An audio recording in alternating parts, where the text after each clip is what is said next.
बराह रास्त आपको लिए चलेंगे कराची। इस वक्त वज़ीर इत्तलात सिंध शर्जील इनाम मेमन गुफ्तगू कर रहे हैं। भी बढ़ चढ़ कर जो है वो इस बार जश्न आज़ादी को मना रही है और आज भी तकरीबात सरकारी हैं, कल भी हैं।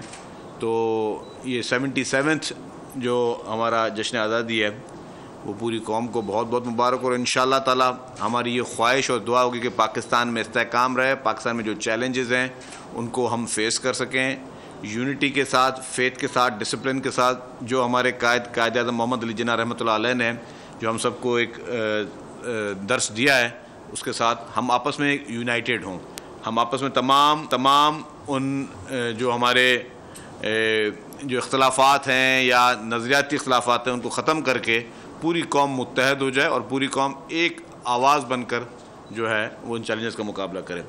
आज की इस प्रेस कॉन्फ्रेंस का मकसद ये है कि हुकूमत सिंध की कुछ ज़िम्मेदारियाँ भी जो हैं, कुछ चीज़ें हैं जो हुकूमत सिंध काम करे उसके बारे में भी आपको आगाह किया जाए, और जो कुछ चैलेंजेस हैं उनके बारे में भी 2-3 सेगमेंट होंगे इस प्रेस कॉन्फ्रेंस के। मैं कोशिश करूँगा कि हर चीज़ बहुत शॉर्ट में बताऊँ, और फिर उसके बाद कुछ पॉलिटिकल चीज़ें जो हैं, कुछ लोगों के कुछ स्टेटमेंट्स हैं, कुछ पार्टियों के बयानात हैं, उसको भी हम रिस्पॉन्ड करेंगे। तो पहले मैं मुख्तसर बताता चलूँ कि मैं शुरुआत करूँगा अपने महकमे से कि महकमा एक्साइज एंड टैक्सेशन जो है, जो इस वक्त करंट और बहुत ही एक टची टॉपिक है, और अनफॉर्चुनेटली हमारी मीडिया में सबसे हम लाइटली इस टॉपिक को लेते हैं, वो है मंशियात। जैसे मैंने कहा, मंशियात का स्प्रेड बहुत बढ़ रहा है। रिसेंटली मेरी मीटिंग हुई थी, उसके बाद मेरी बातचीत नहीं हो सकी, तो मैंने कहा सारी मेरी मीटिंग हुई थी। प्रेसिडेंट ऑफ पाकिस्तान जनाब आसिफ अली ज़रदारी साहब जब फर्स्ट टाइम ओथ लेकर कराची आए थे, और उन्होंने जब पहली मीटिंग की थी लॉ एंड ऑर्डर की, तो उसमें पहले उन्होंने एम्फसाइज़ किया था वो मंशियात पे, और उनका आखिरी जो नोट था वो भी मंशियात पे था। उसके बाद फिर एक हाई लेवल कमेटी बनी जिसमें एंटी नारकोटिक्स फोर्स वाले हैं और कस्टम्स के लोग हैं, मुख्तलिफ फेडरल गवर्नमेंट के और सूबाई महकमों के लोग हैं। वो एक जॉइंट एक्शन कमेटी बनी जो मंशियात के ख़िलाफ़ जो कार्रवाइयाँ होनी है, और उस पर फिर हमने जिस तरह कहा कि हम अब यूनिवर्सिटीज़ में भी वो शुरू करने जा रहे हैं, और फेडरल गवर्नमेंट ने भी इंडोर्स कर लिया। ये आइडिया पहले हमने शुरू किया, फेडरल गवर्नमेंट से भी वो इंडोर्समेंट लेकर आए कि जी अब यूनिवर्सिटीज़ में भी जो है वो रैंडम टेस्ट होंगे और मंशियात के रोकथाम के फ़रोग के लिए हम काम करेंगे। तो अभी सारी चीज़ों के बाद हमने ये फैसला किया है कि हम अब मज़ीद सिंध हुकूमत जो है वो जो रिहेबिलिटेशन सेंटर्स हैं वो मज़ीद बनाने जा रही है, क्योंकि बहुत ज़्यादा ज़रूरत है, और मैं कहता हूँ पूरे पाकिस्तान में ज़रूरत है। इस वक्त सबसे ज़्यादा रिहेबिलिटेशन सेंटर अगर पाकिस्तान में कहीं हैं तो वो सिंध में, पंजाब में शायद कोई एक रिहेबिलिटेशन सेंटर है। और मुझे जो पता चला है मैं वो शेयर करता हूँ कि बहुत वो दर्दनाक बात है कि इस वक्त हमारे पास 400 लोगों को ट्रीट करने की जो है सहूलत है, वो हम उनको ट्रीट कर रहे हैं, लेकिन वेटिंग में जो एप्लीकेशन है वो 7,000 हैं। 7,000 लोग पेंडिंग में, जो कि अपने आप को खुद चाहते हैं कि वो रिहेबिलिटेशन में आए। तो उसके लिए चीफ मिनिस्टर साहब भी बहुत ज़्यादा इस मामले में टची हैं, और उन्होंने भी ये कहा है कि जी आपको जो जहाँ फैसिलिटीज़ चाहिए, क्योंकि जो कानून है सिंध का उसमें है कि ये सोशल वेलफेयर डिपार्टमेंट का काम है, फिर with the help of health department. तो हम सोशल वेलफेयर को भी साथ रख रहे हैं, हेल्थ डिपार्टमेंट भी, मिनिस्टर साहबा जो है वो बहुत ज़्यादा मदद कर रही हैं। तो हम मज़ीद इसमें हम जाना चाह रहे हैं कि ये नारकोटिक्स जो है वो बहुत ख़तरनाक एक चीज़ है, और मैं आपको सबको बता दूं कि इसको कोई लाइटली ना ले। इस वक्त पाकिस्तान में बाकी 100 चैलेंजेस होंगे, लेकिन सबसे बड़ा चैलेंज जो है वो मंशियात का है। हमें आपकी और हमारी नस्लों को इस मंशियात से बचाना है, ये हम सबका फ़र्ज़ है। वरना अगर खुदा न खासा ये नस्ल अगर मंशियात से हम नहीं बचा सके तो फिर एक बहुत बड़ा पछतावा होगा। और बेहतर है कि हम अभी सब जो है उसमें, चाहे सिविल सोसाइटी है, चाहे गवर्नमेंट्स हैं, चारों सूबों की गवर्नमेंट्स है, वफाकी हुकूमत है, या आपकी NGOs हैं, NGOs जो बहुत सारा इदारे काम कर रहे हैं, मैं सबको बोलूँगा कि साथ आएँ। और अब मैंने ये भी हमने प्लान किया है कि 14 अगस्त के बाद, यौम आज़ादी के बाद, एक हम सेमिनार नारकोटिक्स वाले करने जा रहे हैं, जिसमें हम सारे NGOs को बुला रहे हैं, सारे सिविल सोसाइटी के जो मेन सेक्टर्स हैं उनको बुला रहे हैं, ताकि आप सब आगे आएँ और मिलकर फिर इसकी अवेयरनेस में और लोगों को रिहेबिलिटेट करने में उसमें हम मदद करें। तो इसमें जो एक्साइज डिपार्टमेंट की मैं बता दूं कि हमने जब से एक्साइज का महकमा मेरे पास आया और हमने नई गवर्नमेंट हमारी नई बनी है केयरटेकर के बाद, अभी तक जो है 178 केसेस हमने रजिस्टर किए हैं, जो कि एक्साइज पहले पूरे साल में ये कर भी इतने नहीं होते थे, लेकिन अब वो तो स्पीड आई है। 178 केसेस किए हैं, 200 लोग जो हैं वो इस वक्त गिरफ़्तार हुए हैं, और इसमें काफ़ी लोग जो है मुकाबले में जो ज़ख्मी भी हुए हैं और कुछ जो है उनका इनकाउंटर भी हुआ है, और उसमें पूरी डिटेल है कौन कौन सा नशा, और मैं उस डिटेल में नहीं जाता, मैं आपका टाइम कीमती समझता हूँ। इसी तरीके से अभी एक और काम भी हम शुरू करने जा रहे हैं, वो भी मैं कराची के लोगों को ख़ासतौर पे मैं खुशखबरी देना चाहता हूँ कि जो हमारी चल पहले मैं इसको नार्कोटिक्स पे एक और चीज़ भी कर दूँ आपको। नार्कोटिक्स में जो सिंध पुलिस ने बहुत अच्छा काम किया है, और सिंध पुलिस का जो है वो total number of raid Sindh police ने किए हैं 5,629 रेड्स किए हैं, 6,396 FIRs काटी हैं मंशियात फरोशों के ख़िलाफ़, और 7,571 मंशियात फरोश सिंध हुकूमत ने सिंध पुलिस ने अरेस्ट किए हैं। 7,571, क्योंकि सिंध पुलिस का नेटवर्क माशाल्लाह हर जगह पे, हर SHO लेवल जो है उनका हर टाउन लेवल पर है और नीचे लेवल पर है, तो उसमें अच्छी कार्रवाइयाँ हुई हैं। नारकोटिक्स रिकवर्ड सीज उन्होंने किए 5,096 kg जो है उन्होंने नारकोटिक्स रिकवर किए, और ड्रग डीलर्स के साथ जो है 14 मई से लेकर 31 जुलाई तक जो एक्शन हुआ है उसमें 316 लोग जो हैं उस वक्त जेल में पड़े हुए हैं, और 5 गैंग जो एलिमिनेट किए हैं। सिंध पुलिस पे हमेशा तनकीद भी ज़्यादातर लोग करते हैं, और मैं देख रहा था आज भी एक बड़े चैनल पे सुबह को प्रोग्राम में वो स्ट्रीट क्राइम और उस पर आ रहा था, तो मैं पुलिस की बात बता दूं आपको कि पुलिस ने जो है जो अभी एक्शन किया है केयरटेकर गवर्नमेंट के बाद, जब पॉलिटिकल गवर्नमेंट आई, उससे स्ट्रीट क्राइम ख़त्म मैं नहीं बोलूँगा हुआ है, लेकिन बहुत बड़ी हद तक जो है वो कम हुआ है, और कुछ 224 केसेस जो हैं वो रॉबरी के डिटेक्ट हुए हैं, 189 जो अक्यूज़ वो अरेस्ट हुए हैं, क्रिमिनल जो हैं 57 क्रिमिनल मारे जा चुके हैं पुलिस के मुकाबले में।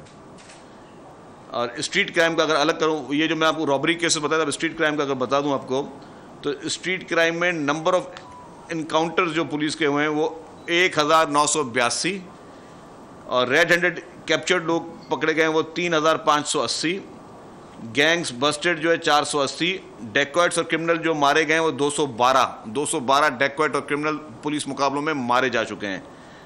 नोटिफाइड डेकॉइट्स किल्ड जो हैं वो 3, और डेकॉइट्स क्रिमिनल अरेस्टेड जो है वो 8,163 लोग अरेस्ट हुए हैं, 8,163। हाईवे डेकॉइट्स रॉबरी जो है वो एक जो उसको पकड़ा गया है, और हाईवे डेकॉइट्स रॉबर जो है वो 3 अरेस्ट हुए हैं। हमारे पास अनफॉर्चुनेटली सिर्फ नेगेटिव खबरें चलती हैं, लेकिन जो पुलिस काम कर रही है, जिस तरह पर निज़ाम चल रहा है, ये नहीं कि पुलिस हाथ पे हाथ रख के बैठी हुई, तो उसको भी मेरे ख्याल से हाईलाइट किया जाए तो बेहतर है।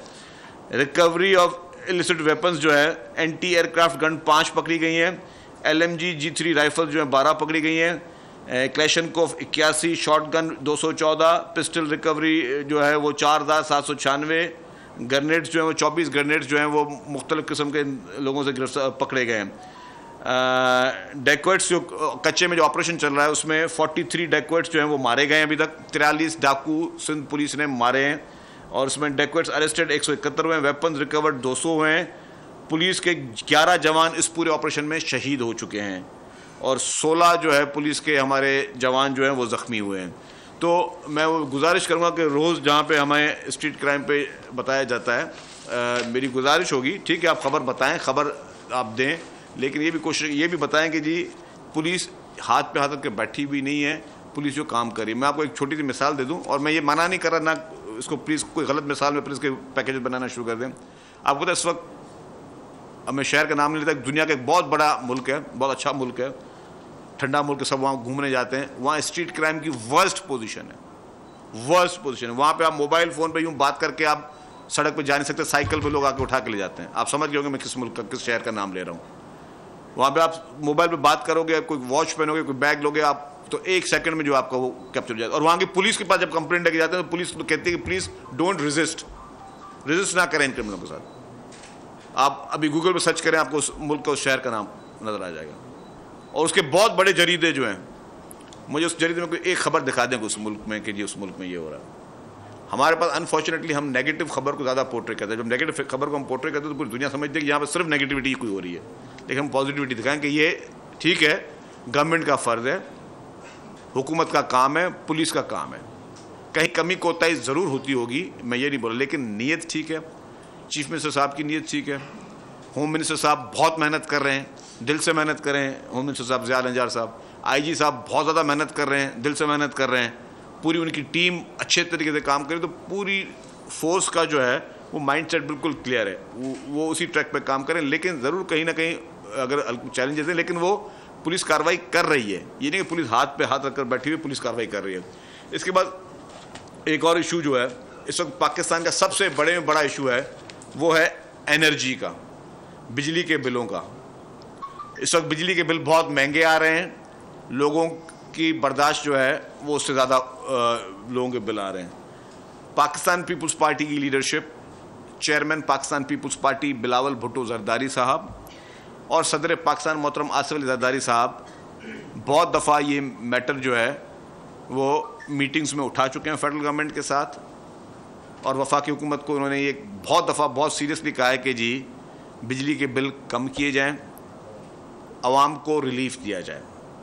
रिसेंटली ही पीपल्स पार्टी की लीडरशिप ने बहुत अप्रोच किया फेडरल गवर्नमेंट को, और हम उम्मीद करते हैं कि बहुत जल्दी कोई आवाम को खुशखबरी मिलेगी। लेकिन मैं एक चीज़ वादे करना चाहता हूँ, और मेरी दोस्त ये बात बहुत इंपॉर्टेंट करना चाहता हूँ। हमेशा ये ताना लगता है कि यार सिंध हुकूमत ने कुछ नहीं किया, बाकी हुकूमतों ने काम किए हैं। आज ये प्रूव हो चुका है, आज ये प्रूव हो चुका है कि पाकिस्तान पीपल्स पार्टी ने जो काम किया है, आज पूरा पाकिस्तान जो है वो सिंध हुकूमत की तरफ देख रहा है। एनर्जी में पूरा पाकिस्तान सिंध हुकूमत की तरफ देख रहा है। इस वक्त अगर जो सिंध हुकूमत का विजन था, जो शहीद मोहतरमा बेनज़ीर भुट्टो साहिबा का विजन था, जिसको जब मोहतरमा बेनज़ीर भुट्टो साहिबा शहीद की हुकूमत गिराई गई तो उसके बाद वो मंसूबे बंद किए गए। दूसरी पार्टी की हुकूमत आई तो वो मंसूबे बंद किए गए। वो मंसूबे मोहतरम आसिफ अली जरदारी साहब ने आके शुरू किए 2008 की हुकूमत के बाद। और आज मैं कहता हूँ अगर वो विजन जो मोहतरम आसिफ अली जरदारी साहब ने दिया, आज पूरे पाकिस्तान को रिलीफ वही विजन ही दे सकता है। और अब जितने भी पाकिस्तान के इकोनॉमिक के जो आपके एक्सपर्ट्स हैं, जितने एनर्जी के एक्सपर्ट्स हैं, वो इस नतीजे पे पहुंचे हैं कि पाकिस्तान में अगर सस्ती बिजली कहीं से बन सकती है तो वो थर पार्कर के कोयले से बन सकती है। ये बात आपको शर्जील मेमन नहीं कह रहा, ये एक सिंध का इंफॉर्मेशन मिनिस्टर नहीं कह रहा। आप जितने भी मीडिया के हाउसेज हैं, जितने मेरे जर्नलिस्ट बैठे हैं, आप इस वक्त पूरे पाकिस्तान के एनालिस्ट को बिठा लें, 100 शो कर लें, कहेंगे कि जी अब ये नतीजे पे पहुंचे हैं कि जहां से हमारा इंपोर्टेड कोल आ रहा है उसको अब डिस्करेज किया जाए, सबको इस चीज़ में इनकरेज किया जाए कि सब थर का कोयला इस्तेमाल करें और थर से बिजली बने। और थर से इस वक्त सबसे सस्ते में सस्ती बिजली बनाई जा रही है। जो आवाम को जो टैक्सेस देने पड़ते हैं, कभी फर्नेस ऑयल की बात में, कभी इंपोर्टेड कोल की तरीके से, अब थर से पाकिस्तान की सस्ते में सस्ती जो है वो बिजली बनाई जा रही है। और हमने कहा था, और ये विजन था मोहतरमा आसिफ अली जरदारी साहब का। और अगर आपको बताऊं कि थर पार्कर में इतना कोयला है कि 200 साल तक अगर पाकिस्तान उस कोयले को एक्सपोर्ट करे तो वाकई ये मुल्क जो है ना, ये कहां से कहां पहुंचा है। तो ये विजन मोहतरम आसिफ अली जरदारी साहब का था, उसको हम सब सलाम पेश करते हैं। मेजर जब ये आइडिया और ये इस सारी चीज़ का जो क्रेडिट जाता है वो शहीद मोहतरमा बेनज़ीर भुट्टो साहिबा को जाता है, जिसने ये कॉन्सेप्ट दिया। और फिर अनफॉर्चुनेटली जब हुकूमत गई तो वो बंद किया गया। फिर मोहतरमा आसिफ अली जरदारी साहब ने मोहतरमा के मिशन को आगे लेकर जिस तरह चले, क्योंकि उनको पता था कि पाकिस्तान में इन सारी फ्यूचर में एनर्जी क्राइसिस आने हैं और उसका सोल्यूशन सिंध हुकूमत ही दे सकती है और थर का कोयला ही दे सकता है। और आपको बता दूं कि ये नहीं कि थर पे कोयला निकाला गया और बंद निकल गया।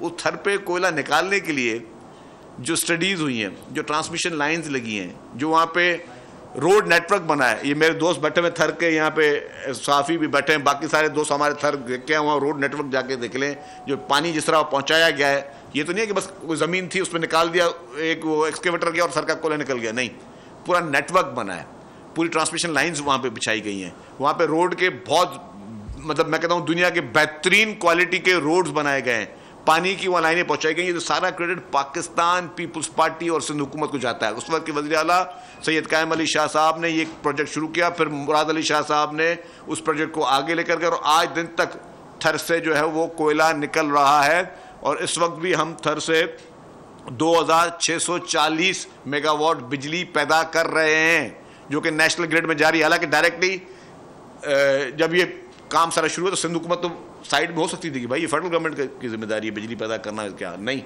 हमने कहा कि ये हमारा हर पाकिस्तानी का फ़र्ज़ है और हमने उसमें अपना रोल प्ले किया। हमने अपने जो बजट है, बजट के पैसे का बहुत बड़ा पोर्शन जो है थर के कोयले पे लगाया।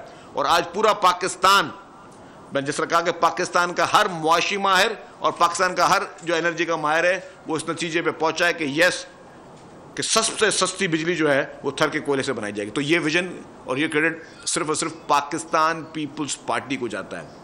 तो जो मेरे दोस्त जो क्रिटिक्स हैं, जो क्रिटिक करते रहते हैं, मेरी गुजारिश होगी कि थोड़ा मेहरबानी में गुजारिश होगी सारे मीडिया हाउसेस से, आप जाएं, अपने रिपोर्टर्स भेजें, अपने एंकर्स भेजें, जाके देखें थर में क्या हो रहा है। सब पूरे पाकिस्तान का बोझ इस वक्त थर पार्कर ने अपने कंधे पर उठाया हुआ है। वो थर पार्कर का वो पसमानदा इलाका, जो पसमानदा इलाका था, वो इस वक्त पूरे पाकिस्तान का सॉल्यूशन निकालने के लिए वो आज अपने पैरों पे खड़ा है कि वो पूरे पाकिस्तान को सपोर्ट करने के लिए वो थर पार्कर का वो जिला है जिसको हमेशा इग्नोर किया गया, जिसको हमेशा इस पूरे प्रोजेक्ट को इग्नोर किया गया।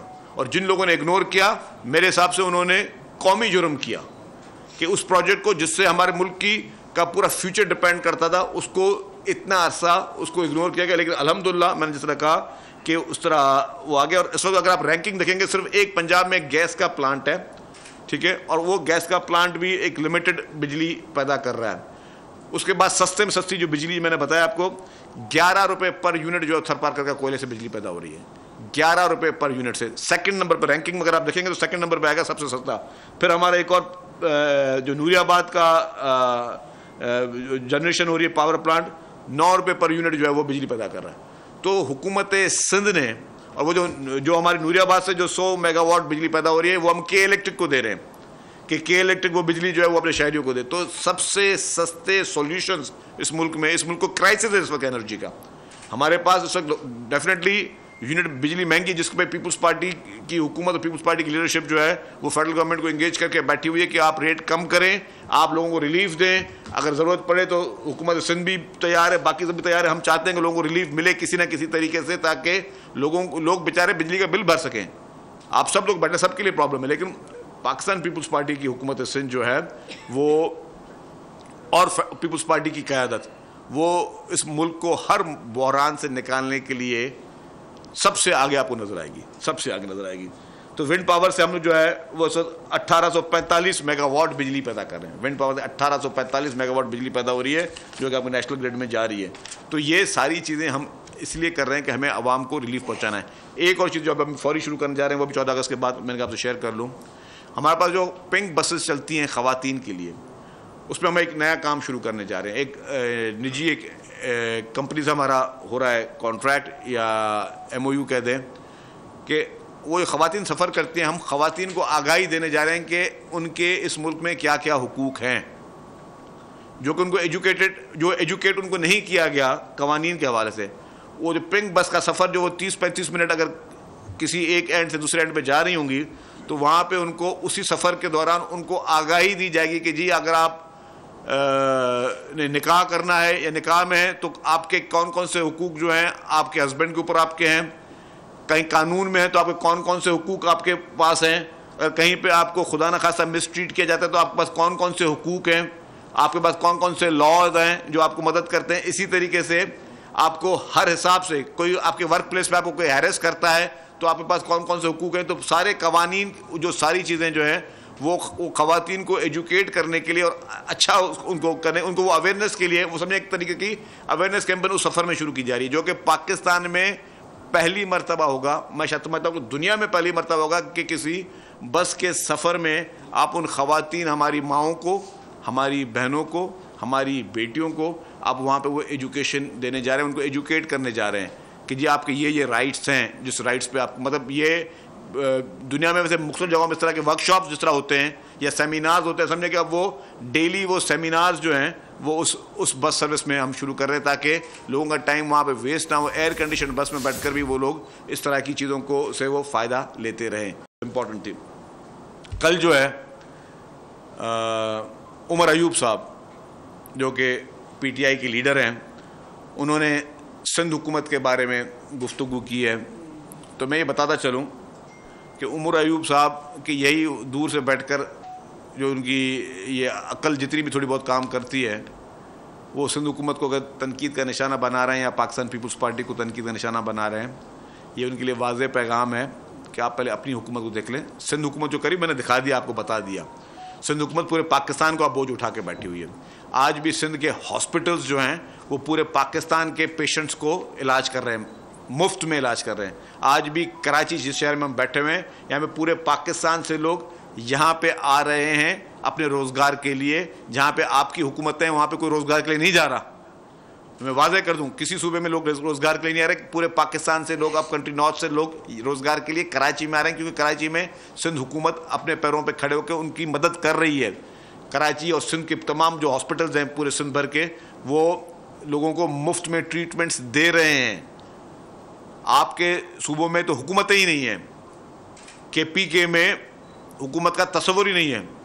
KPK में इस वक्त जिस तरीके से तालिबान माइंडसेट जो कि इमरान खान ने पैदा किया था, मेरे पास आज भी एक एक खबर का वो चीज़ें मौजूद है। मैं पढ़ने पे आऊँ तो पूरा यहाँ पे 1-2 घंटे लग जाएंगे। किस तरीके से KPK में PTI की हुकूमत ने इनके मदरसों को फंडिंग की, किस तरीके से PTI की हुकूमत ने तालिबान को वेलकम किया। इमरान खान ने कहा कि तालिबान के दफातर खोले जाएं। आज जो तालिबान के खिलाफ बात करें ना, तालिबान के दफातर खोलने की बात की, उनको साथ बैठाने की बात की, उनको फंडिंग दी गई कि उस फंडिंग से वो लोग जो है वो वेपन्स खरीदें, गोलियां खरीदें। उनके दौर में APS का वाकया हुआ, PTI के दौर में, KPK में। PTI के दौर में जो है बन्नू जेल ब्रेक, और बन्नू जेल में पहले भी कह चुका, ऐसा नहीं कि कोई बंदा अंदर से निकला, लोग आए काफिलों में आके अपने कैदी छुड़ा के अपने साथी छुड़वा के चले गए। तो ये है PTI की परफॉर्मेंस।